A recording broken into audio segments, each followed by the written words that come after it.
Assalamualaikum warahmatullahi wabarakatuh. Terima kasih kepada teman-teman dan dosen pembimbing Statistik Ekonomi dan Keuangan Islam yang telah memberikan kami tempat dan waktu untuk memaparkan proyek kelompok kami dari kelompok 1.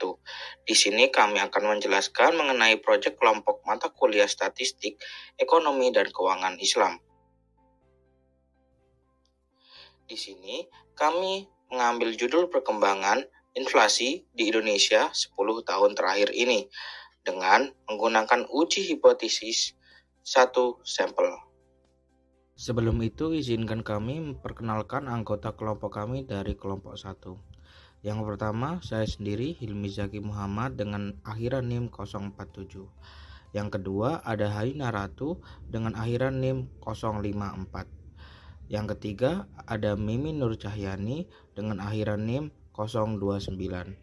Yang keempat ada Nabila Nur Asmi dengan akhiran NIM 171.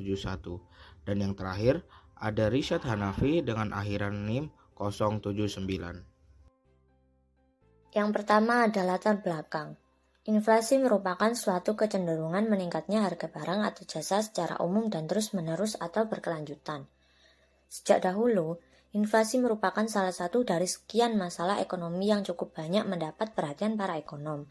Sebagaimana yang kita ketahui, bahwa salah satu tujuan utama dalam perekonomian yaitu melihat tingkat harga-harga barang atau jasa yang relatif stabil.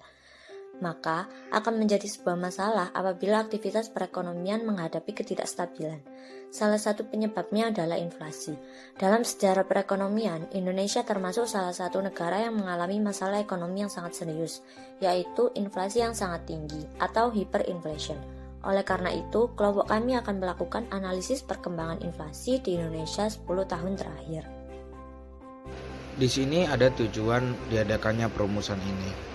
Untuk membuktikan pada 2022, inflasi yang ada di Indonesia mencapai 3,50% dengan acuan perkembangan inflasi di Indonesia 10 tahun terakhir.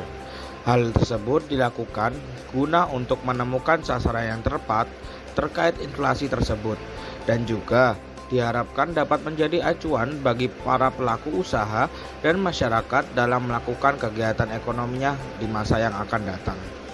Data yang digunakan untuk perhitungan ini diambil dari Bank Indonesia.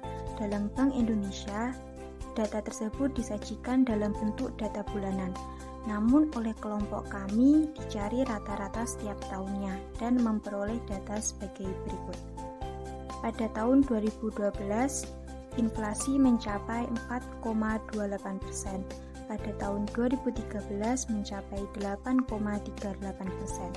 Pada tahun 2014 6,42%, 2015 6,38%, 2016 3,53%, 2017 3,81%, 2018 3,20%, 2019 3,03%, 2020 2,02% dan 2021 mencapai 1,56%. Selanjutnya, hasil uji statistik. Berdasarkan data sebelumnya diperoleh standar deviasi sebesar 2,1531633. Lalu untuk mendapatkan hasil statistik ada beberapa tahapan yang harus dilalui. Yang pertama yaitu menyatakan hipotesis 0 dan hipotesis alternatif. H0 mu sama dengan 3,50.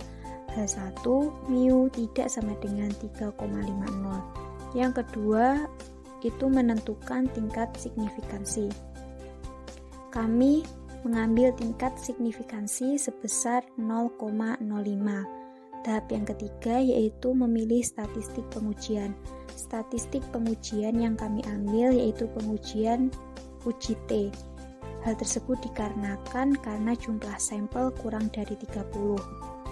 Tahap 4 itu merumuskan aturan keputusan, di mana H0 ditolak jika T hitung lebih besar dari T tabel. Tahap yang kelima yaitu menghitung nilai statistik. Menghitung nilai statistik ini dapat dilakukan dengan memasukkan rumus T hitung lebih dari T tabel.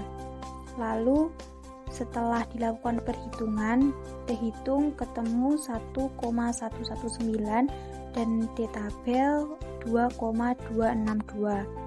Dari hasil tersebut didapatkan bahwa T-tabel lebih besar dari T-hitung. Tahap ke-6 yaitu kesimpulan. Kesimpulan yang dapat diambil, H0 tidak ditolak. Sampel memiliki bukti untuk menerima H0.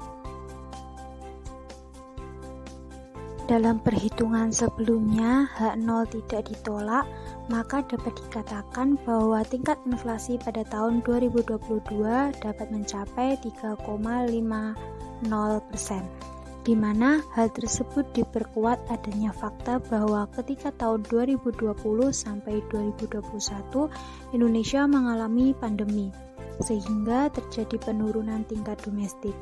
Namun pada tahun 2022 permintaan domestik akan semakin pulih seiring bergulirnya aktivitas ekonomi. Hal tersebut diperkirakan dapat mendorong adanya peningkatan inflasi.